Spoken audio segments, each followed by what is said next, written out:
Great job. Thank you very much. We're going to take a little interlude here.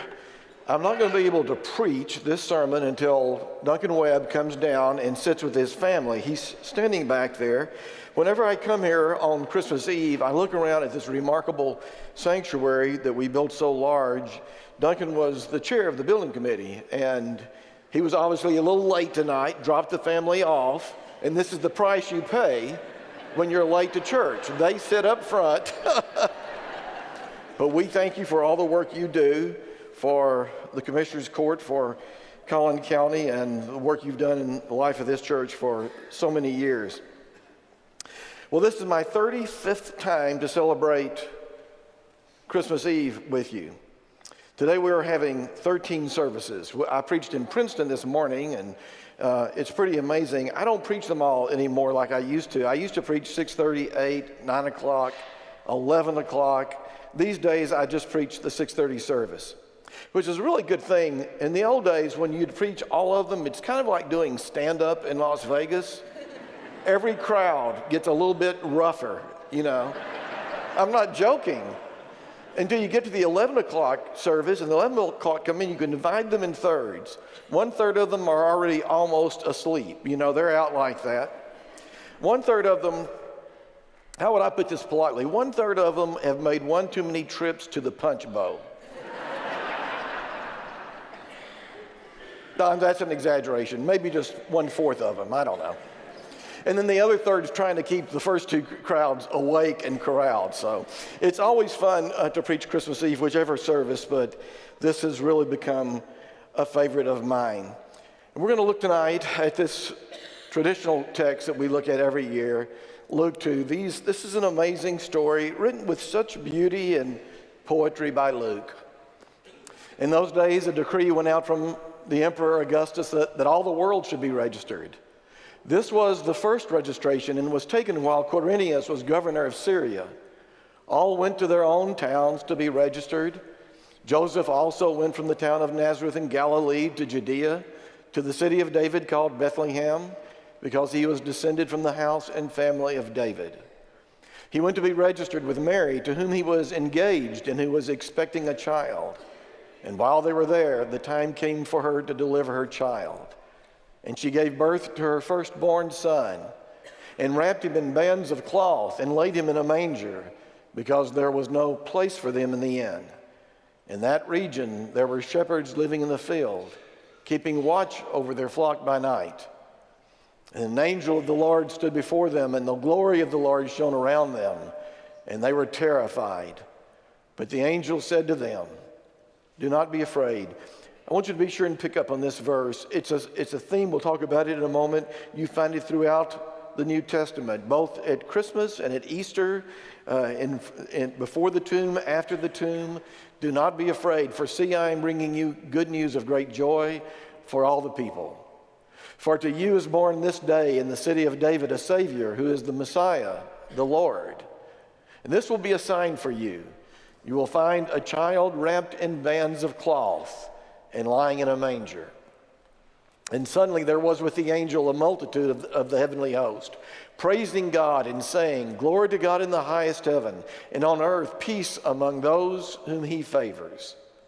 And when the angels had left them and gone into heaven, the shepherds said to one another, "Let us go now to Bethlehem and see this thing that has taken place, which the Lord has made known to us." So they went with haste and found Mary and Joseph and the child lying in the manger. And when they saw this, they made known what had been told them about this child. And all who heard it were amazed at what the shepherds told them. But Mary treasured all these words and pondered them in her heart. And the shepherds returned, glorifying and praising God for all that they had heard and seen, as it had been told to them. This is the word of the Lord. Thanks be to God. Do you remember that kid from high school that you just didn't care for very much? He was just such a pain, honestly. He tried to be the class clown, but he wasn't very funny. He was kind of a nerd. He didn't have very many friends. You just didn't care for him, and frankly, Neither did anybody else. And then you go to your 20th year high school reunion. And there you are in the big reception room at the Holiday Inn. It's the first time you've been in 20 years, and you're walking around trying to get a feel for the situation. And you look over there, and there's a crowd of people around this couple. And this man is dressed in an $800 suit, and he looks really suave. And his wife is beautiful. And in fact, she's a former model. And you go over there to see what's going on. And you look at him and you say, no way. There's no way it could be, but it's him. That's him. Turns out he started a little tech company and made millions and millions of dollars. And now he's successful and bright, surrounded by wonderful people. And then you continue your journey around the reception room, and over in this corner, oh my gosh, there's a beautiful redhead over there, and she is regaling everybody. She's radiant, she smiles. You go over there and you're looking at her, and she's got everybody's attention, and all of a sudden you stop and you think, that couldn't be that redhead that sat in front of me in 10th grade homeroom, the one who was kind of homely and timid and shy and never had a date. And you're thinking that, and all of a sudden, she looks at you and she recognizes, and you say, hey, don't you remember me? I used to sit in front of you in homeroom in the 10th grade. And all of a sudden, you start realizing that you've miscalculated things all through the years. And that's the way it goes the rest of the night. As you walk around, the guy who was voted most likely to succeed is frantically working the room, networking, because he hadn't had a job for over a year. The homecoming queen, she's in prison. Little problem about embezzlement as an accountant at the little corporation where she was working. And suddenly it dawns upon you that you would have bet on all of the wrong people. Had it been up to you, you would have bet on all the wrong people.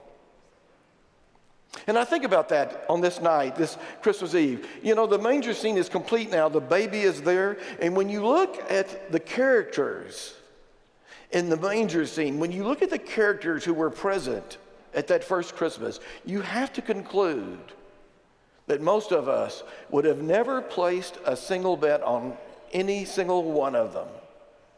That God was willing, only God was willing to place those kinds of bets on the most ordinary of people. And so I want to make just three brief points tonight about Christmas. And the first one is precisely that. Christmas tells us that God was willing to bet that ordinary people could do extraordinary things. When you look at the manger scene, for instance, you look at Joseph. We don't know how old Joseph was. There are times that I've said that he was 16 years old, but I didn't really know that. Maybe a high school boyfriend of Mary.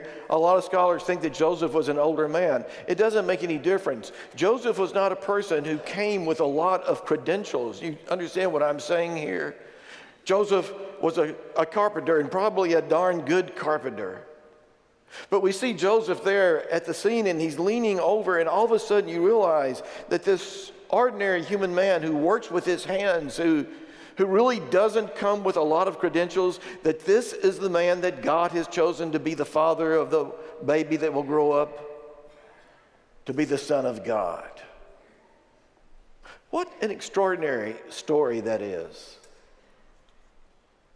And then there's Mary. We've been talking about Mary all during the month of December here in the sanctuary. Maybe 14 years old and unwed, really just a bit over a child, an unwed mother, growing up in this little town of Nazareth. And you think, wow, who would have picked this teenage girl to be the mother of the Son of God? And the shepherds The shepherds. I love the story about the shepherds. I'm an outdoor person. I can't go outside on a really clear night. This time of the year, the colder the better, the clearer the skies. I can't go outside on a night like this without thinking about the shepherds out there in those Judean hills. And the angels appearing and the sky lighting up in the presence of God and the proclamation that the world is changing on this night. Why was it that God chose the shepherds? Because we can see them there, barefoot and dirty in that manger. People that probably you or I wouldn't allow into our homes. And yet God chose them to be present at the birth of Jesus. In fact, we look at the baby himself. When you read the Old Testament and you read all the names and titles for the Messiah, it's pretty amazing. You know, it's pretty amazing. There are probably a dozen different titles, and they're all the kinds of things that you associate with kingly qualities. And how amazing it is that the Messiah, no wonder the Jews missed it, the Messiah comes as a baby, born in a stable. I don't know what this means other than God chooses ordinary people. God bets on ordinary people to do extraordinary things. And really you see it from the very first in the Old Testament. You see Jacob, you see the young David who becomes king. But when you turn to the New Testament and you see the story of Christmas, you know that there's a point being made. And I guess the question for you and me tonight is whether it's possible that God would be willing to bet on you or me. Whether God would be willing to choose you or me and ask extraordinary things of us. Whether God can take us and our failed and limited and oftentimes sinful lives. Whether God can choose you or me and redeem us and do extraordinary things. I think that may be what God tells us in this remarkable story that we call Christmas. And then number two, we know that God bet on love rather than fear. From the very beginning of time, long before Abraham, long before the journey that we read about in the Old Testament, there were people who believed that God was only there to punish them. If somebody were walking along and an apple fell on their head, they thought God was punishing them for something. If there was a volcano or an earthquake, they thought it was God punishing them. They believed that God was a fearsome and angry God. And so you pick a lot of that up in the Old Testament, honestly. You see these two strains in the Old Testament. One is about a God who is loving and gracious, but also you can find those scriptures where it looks like God is a vengeful and angry and fearsome God. But when you turn to the New Testament, it's as if God said, I've got to get them straightened out once and for all. They need to know exactly who I am and what I am. And so you turn to the New Testament, and these are some of the first words you hear in Luke, for instance. In the first chapter of Luke, God comes to Mary, and God comes to her cousin Elizabeth, and God comes to Joseph. And every time God begins, or the angel Gabriel begins by saying, do not be afraid. Do not be afraid. Do not be afraid. Did you pick it up when we read a few minutes ago? The shepherds out there and the angels begin to sing and the skies light up. And the first thing the angel Gabriel says is, do not be afraid. And God made that real by coming to us in the form of a baby. Who, after all, would be afraid of a baby? God wanting us to know that we are not to fear him, but we are to embrace him. So I had just one more thing to this particular theme on this particular night. There's a lot to be afraid of in the world right now. There's North Korea. There's the Russians.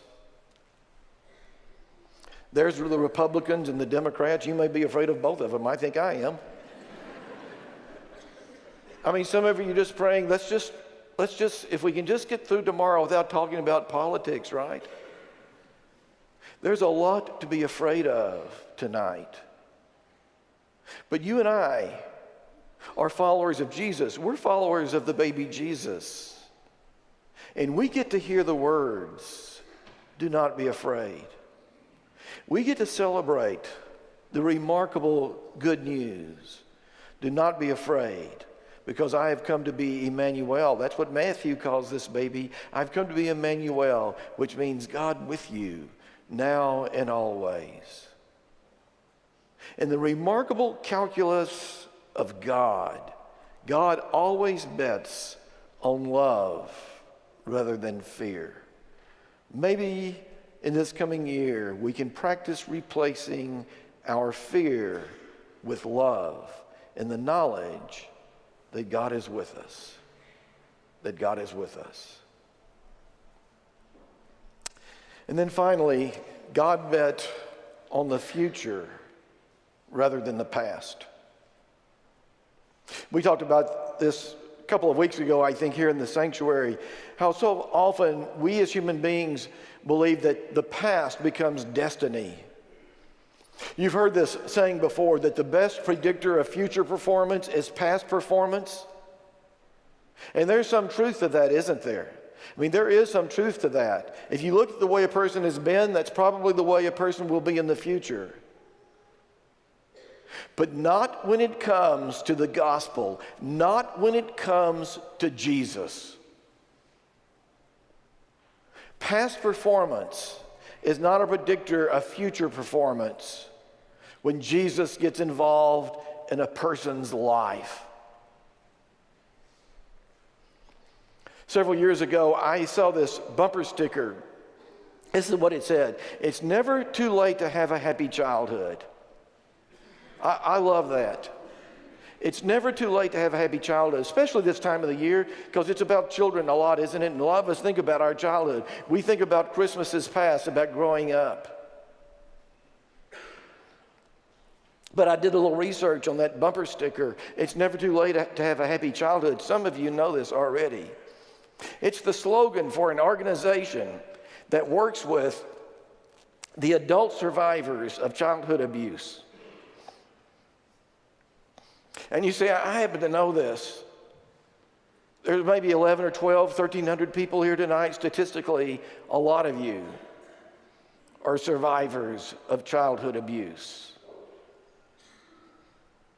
And this is what we know. It's never too late to have a happy childhood. That when God intervenes, when a person turns their life over to Jesus, it makes all the difference in the world. There's at least a big handful of sober alcoholics here tonight. And most of you are just more advanced spiritually than the rest of us because you've already been to hell and back. And you get up every morning and you fall to your knees and you say, "Dear God, please keep me sober today. Today." And you have learned it's never too late to have a happy childhood. That God can come into our lives and change us and redeem us and love us. We've been talking about Mary during the month of December, and the other day, a wonderful quote. I think I talk about this quote every year at Christmas. Boris Pasternak, Dr. Zhivago. He said, "When a woman becomes pregnant, she is never again the same, for now she is ruled by that life which lives within her." Every woman who's ever had a child knows how true and compelling and powerful that is. When a woman becomes pregnant, she's never again the same, for now she is ruled by that life that lives within her. Can you imagine the young Mary, 14 years old, pregnant with God. And now she is ruled by the love of the Son of God that lives within her. And isn't that exactly what God is telling us in this Christmas 2017? That when this baby came to earth, God was making the world pregnant with the hope of Jesus, pregnant with the hope of God. And what would it mean for you and me tonight if we too were to become pregnant with God? Let me tell you this. This is the most important thing about your life. Nothing else compares. Everything fades in importance compared to this fact about your life. And that is that you belong to God. You came from God, you belong to God, and you will go back to God. Once you know that, it changes everything. It changes the way in which you think about life. It changes the way in which you think about your life. It changes the way in which you think about your husband or your wife or your children. It changes the way in which you raise and nurture your children. It changes the way in which you think about your work. You belong to God, and nothing compares to that in your life. Tonight, what difference would it make in your life if you were to open your heart and invite him in? Become pregnant with God's love. And know, indeed, that in good times or bad, Jesus is Emmanuel, God with you, now and forever. Merry Christmas.